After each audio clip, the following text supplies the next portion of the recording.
لیکن انہیں پتا بھی نہیں ہے. اس سے بڑا ان کے ساتھ ہاتھ ہو گیا کہ ان کو پتا بھی نہیں کہ توبہ میں توفیق بھی نہیں ہوگی.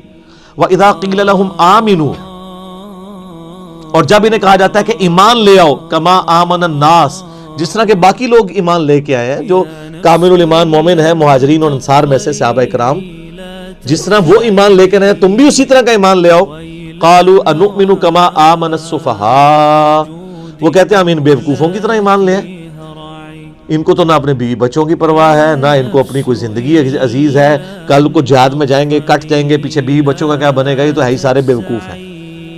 اور اللہ تعالیٰ کی طرف سے جواب سنیں, الا انہم ہم السفہاء ولکن لا یعلمون, آگاہ ہو جو بے شک یہی لوگ ہی بیوقوف ہیں جو یہ صحابہ کرام کو بیوقوف کہہ رہے ہیں, لیکن ان کو خود بھی علم نہیں ہے. انہوں نے تو آخرت کا سودا کر لیا. سورہ توبہ میں آتا ہے ہم نے مومنین کی جانوں اور مال کے عوض ان کو جنت دے دی ہے, جنت کے عوض ان کی جان اور مال ہم نے خرید لیا ہے. اور خوشخبری ہو تمہیں اس بیعت کے اوپر جو اللہ سے تم نے بیعت کی ہے. ہمارے مسلمان بھی بیعت کرتے ہیں لیکن اپنا جان مال جو ہے وہ پیروں فقیروں پہ لٹا رہے ہوتے ہیں. اللہ فرماتا ہے کہ اللہ کے لیے لٹاؤ, بیعت اللہ سے ہو پیغمبر کے ذریعے صلی اللہ علیہ وسلم. وَإِذَا لَقُوا الَّذِينَ آمَنُوا, اور جب یہ ملتے ہیں اہل ایمان سے, قَالُوا آمَنَّا, کہتے ہیں ہم ایمان لاتے ہیں. وَإِذَا خَلَوْا إِلَىٰ شَيَاطِينِهِمْ, اور جب اپنے شیطانوں کے ساتھ علیحدہ ہوتے ہیں یعنی دوسری پارٹی کے ساتھ, قَالُوا إِنَّا مَعَكُمْ, بے شک ہم تو تمہارے ساتھ ہیں. إِنَّمَا نَحْنُ مُسْتَهْزِئُونَ, ہم تو اوپر سے ہنسی مذاق کے طور پہ انہیں کہہ رہے ہوتے ہیں کہ ہم مسلمان ہیں. دوغلی پالیسی. اور اللہ نے کہا کہ اپنے شیطانوں کے ساتھ جب ملتے ہیں, شیطان کن کو کہا, ان کافروں کو, ان کے سرغنہ جو علماء یہود تھے ان کو. اب کٹھے ہوتے ہیں اپنے شیطانوں میں.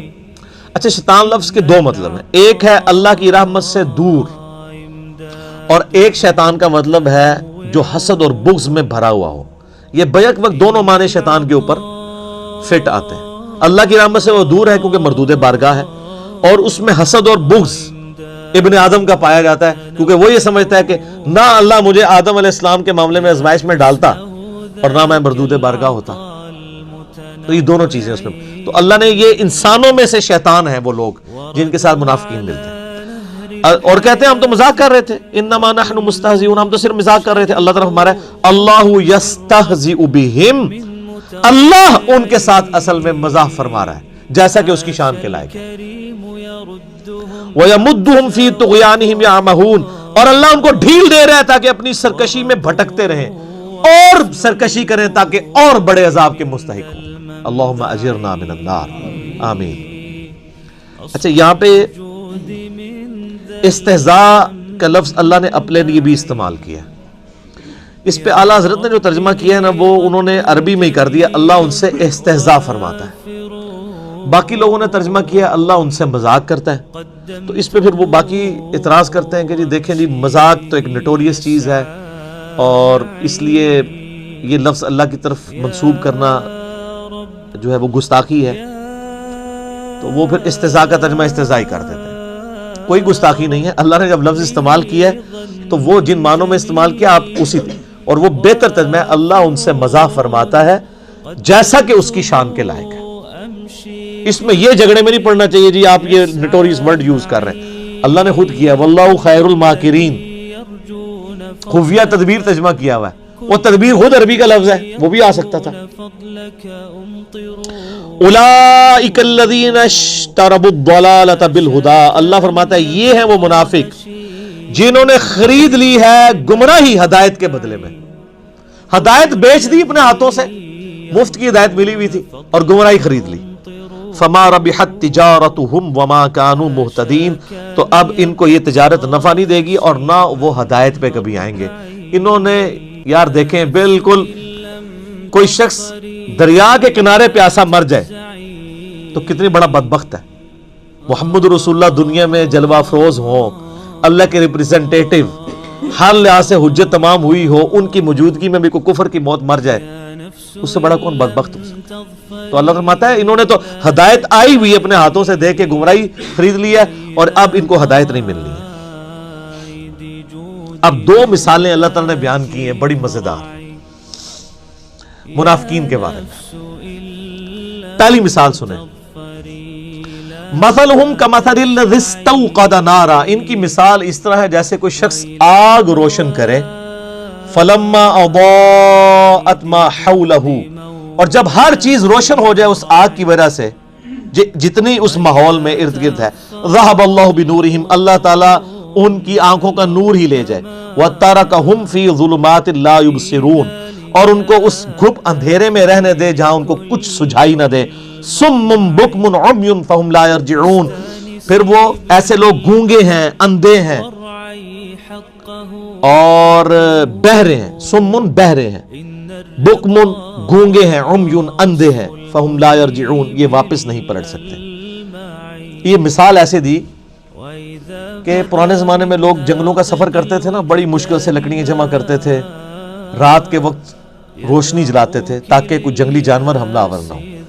اللہ تعالیٰ نے آگ کا ایسا روب رکھا ہے کہ آگ کہیں جل رہی ہو تو شیر بھی قریب نہیں جاتا، شیر بھی آگ سے ڈرتا ہے، تو وہ اپنی سیکیورٹی کے لیے آگ جلایا کرتے تھے۔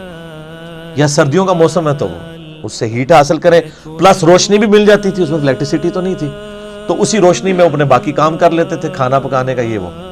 تو اللہ تعالیٰ فرماتا ہے ان کی مثال اسی طریقے سے ہے کہ اتنی محنت کے ساتھ ایک جنگل میں کوئی آگ جمع کرے، روشنی بھی ہو جائے، سب کچھ نظر آنا شروع ہو جائے، اور عین اس وقت میں اس روشنی سے نفع اٹھانے والے لوگوں کی بینائی ختم ہو جائے،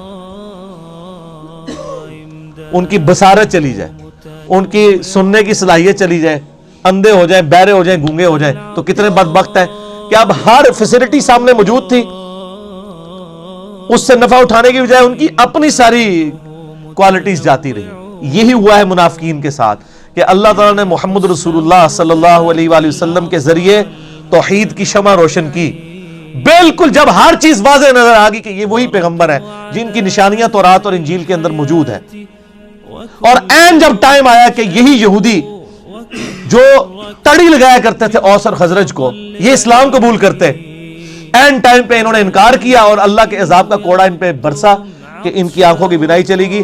اب محمد رسول اللہ صلی اللہ علیہ وآلہ وسلم ایک روشنی کا مینار سامنے موجود ہے، لیکن یہ اتنے بدبخت ہیں کہ ان کی بینائی جا چکی ہے، ان کو دیکھ کے بھی اب ایمان قبول نہیں کریں گے۔ وہ جو میں نے پہلے آیات پڑھی تھی، وَلَوْ أَنَّنَا نَزَّلْنَا إِلَيْهِمُ الْمَلَائِكَةَ، سر یہ کوئی اللہ تعالیٰ کا تعارف ہوا ہے آپ لوگوں کو؟ یہ کون سا خدا ہے؟ اور یہ پہلے صفحے پہ ہے، یہ نہیں ہے کہ 50 صفحے پڑھنے تو بعد کہتے پہلے میٹھی میٹھی باتیں کریں نا پھر کڑوی باتیں کریں، نا میٹھی باتوں سے کبھی بات سمجھ نہیں آتی ہے۔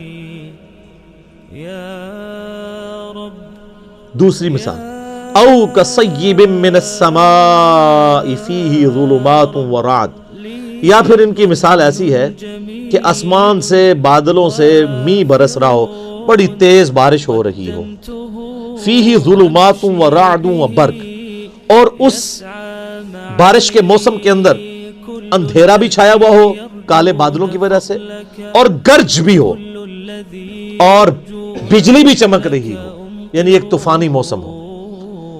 یجعلون اصابعہم فی آذانہم من الصواعق حذر الموت، اور ٹھونستے ہیں یہ لوگ اپنی انگلیاں اپنے کانوں میں کڑک کے باعث موت کے ڈر سے۔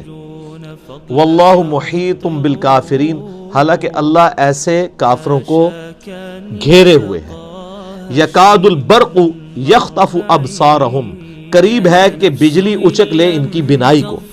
کلما اضاء لہم مشوا فیہ، جب کبھی وہ بجلی چمکتی ہے تو اس بجلی کی چمک کی وجہ سے وہ روشنی جو آتی ہے اس روشنی میں چلنا شروع کر دیتے ہیں، کیونکہ گپ اندھیرا ہے کالے بادلوں کی وجہ سے، دن کے وقت بھی ہو جاتا ہے رات کے وقت بھی، اس روشنی کے سے تھوڑا سا راستہ نظر آتا ہے تو چلنا شروع کرتے ہیں۔ وَإِذَا أَظْلَمَ، اور جب وہ اس پہ اندھیرا چاہتا ہے، علیہم اس پر، ان پر، قاموا تو کھڑے ہو جاتے ہیں۔ وَلَوْ شَاءَ اللَّهُ لَذَهَبَ بِسَمْعِهِمْ وَأَبْصَارِهِمْ، اور اگر اللہ چاہتا تو ان کی سماعت بھی لے جاتا اور ان کی بصارت بھی، کانوں اور آنکھوں سے انہیں محروم کر دیتا۔ ان اللہ علی کل شیء قدیر، بے شک اللہ تعالی ہر چیز کے اوپر قدرت رکھتا ہے۔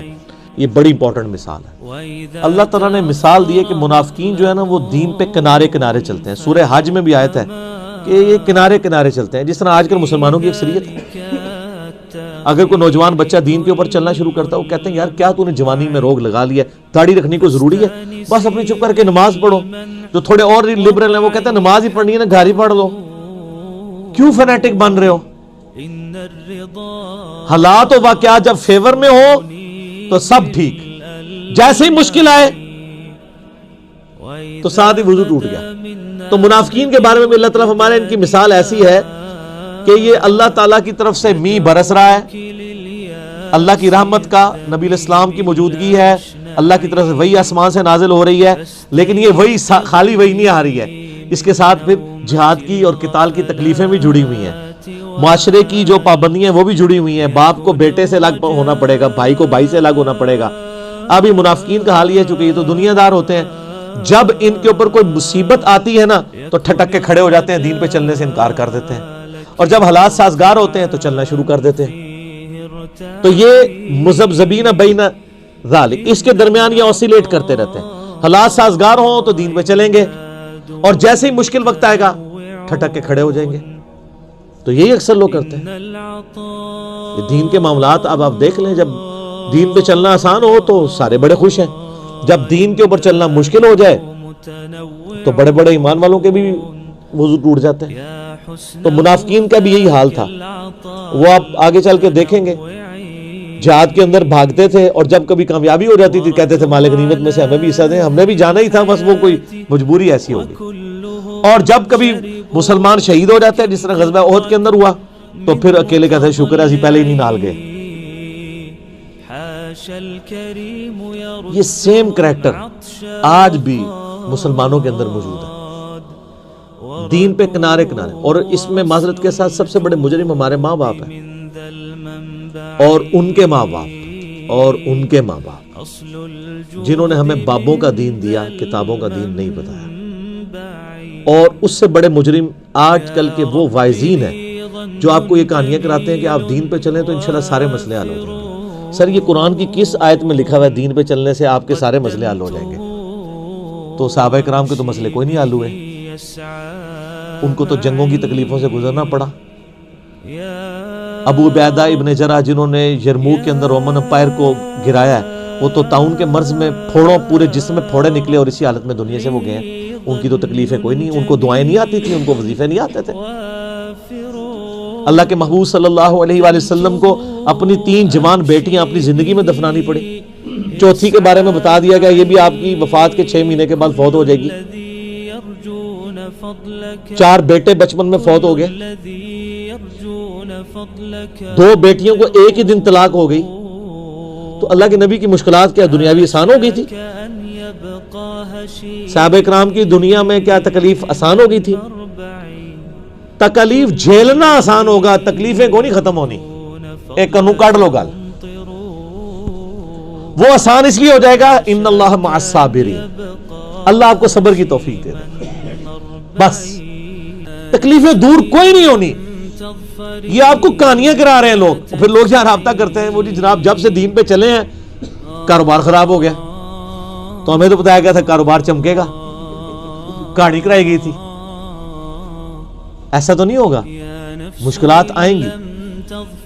جامع ترمذی میں ابو داؤد میں حدیث ہے کہ سب سے زیادہ تکلیفیں اللہ تعالیٰ کی طرف سے پیغمبروں پہ آتی ہیں، اس کے بعد ان پہ آتی ہیں جو ان کے بعد سب سے بڑھ کے اللہ کو محبوب ہوتے ہیں، اور اس کے بعد ان پہ آتی ہیں جو ان کے بعد سب سے بڑھ کر اللہ کو محبوب ہوتے ہیں، حتیٰ کہ انسان پہ یہ تکلیفیں آتی رہتی ہیں اور اس کے بدلے اللہ اس کے گناہ معاف کرتا رہتا ہے، اور جب وہ دنیا سے اٹھایا جاتا ہے تو پاک و صاف اٹھایا جاتا ہے۔ سر پھر آپ دیکھ لینا، اسی لیے المستدرک الحاکم میں جب سیدنا ابو ذر غفاری رضی اللہ تعالیٰ عنہ کا چیپٹر بند ہے نا امام حاکم نے، تو پہلی حدیث یہی لے کے آئے ہیں جو میں نے بیان کی ہے کہ سب سے زیادہ تکلیفیں کس پہ آتی ہیں؟ انبیاء پہ، اس کے بعد ان کے اوپر آتی ہیں جو انبیاء کے بعد وہ یہ بتانا چاہ رہے تھے کہ ابو ذر غفاری کی پوری زندگی غموں سے عبارت ہے، تو کوئی یہ نہ سمجھے کہ ان پہ غم کیوں ہے، تو وہ اس لیے کہ یہ انبیاء کے بعد سب سے بڑھ کر اللہ کو محبوب بندوں میں سے ایک بندہ تھا۔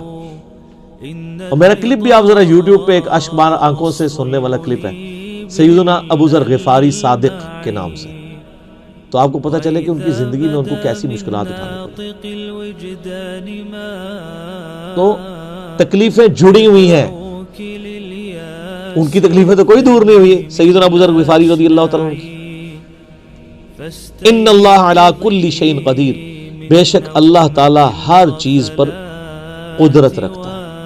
اللہ کی قدرت یہ بھی ہے کہ کسی کو زبردستی ہدایت دے دے، لیکن اس نے فیصلہ یہی طے کیا کہ جو کوشش کرے گا نا، پہلی کوشش آپ نے کرنی ہے.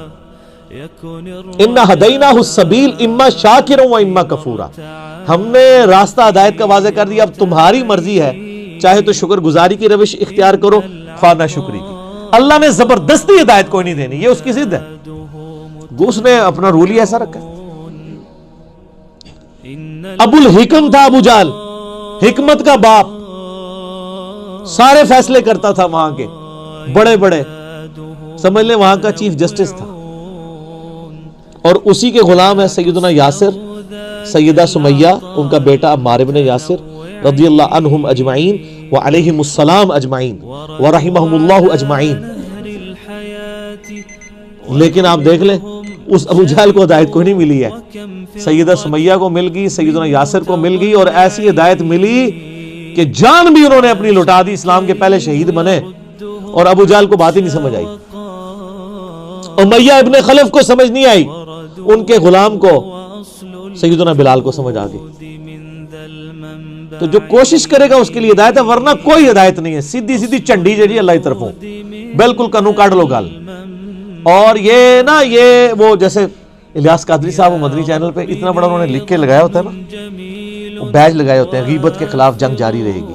سر یہ گلے میں تختی لٹکائیں کہ خدا بابوں کا خدا اور ہے اور کتابوں کا خدا اور. یہ تختیاں جو ہے نا آپ کے گلوں میں لٹکی ہونی چاہیے، اس کے بیج بنائیں، یہ اپنے گھروں کے باہر لکھ کے لگائیں. میں تو کہتا ہوں مسجدوں کے باہر یہ لکھ کے لگائیں، کتابوں کا خدا اور ہے اور بابوں کا خدا اور، تاکہ لوگوں کو پتہ چلے. ایک شعر اور بھی لکھ دیجیے گا. کون سا؟ نہ میں وابی نہ میں بابی، میں ہوں مسلم علمی کتابی. اور یہ علمی کتابی ہے، سورہ احقاف کی آیت نمبر 4 ہے، ایتونی بکتاب من قبل ھذا او اثارۃ من علم ان کنتم صادقین. نبی فرماؤ اگر تم قرآن کو نہیں مانتے، اس قرآن سے پہلے جو کتابیں نازل ہوئی ہیں یا کوئی علم کے آثار آئے ہیں تو اس سے بات کر لو. علم اور کتاب دونوں آئے ہیں، علمی کتابی بھی قرآن میں موجود ہے. ٹھیک ہے جی. اللہ تعالیٰ سے دعا ہے جو حق بات میں نے کہی اللہ تعالیٰ ہمارے دلوں میں راسخ فرمائے. اگر جذبات میں میرے منہ سے کوئی غلط بات نکل گئی، اللہ تعالیٰ ہمارے دلوں سے محو کر دے، ہمیں معاف بھی کر دے، ہمیں کتاب و سنت کی تعلیمات پر عمل کر کے دوسرے بھائیوں تک پہنچانے کی توفیق عطا فرمائے. اللہم صلی علی محمد وعلی آل محمد كما صليت على إبراهيم وعلى آل إبراهيم إنك حميد مجيد. اللهم بارك على محمد وعلى آل محمد كما باركت على إبراهيم وعلى آل إبراهيم إنك حميد مجيد. سبحانك اللهم وبحمدك أشهد أن لا إله إلا أنت أستغفرك وأتوب إليك وما علينا إلا البلاغ المبين.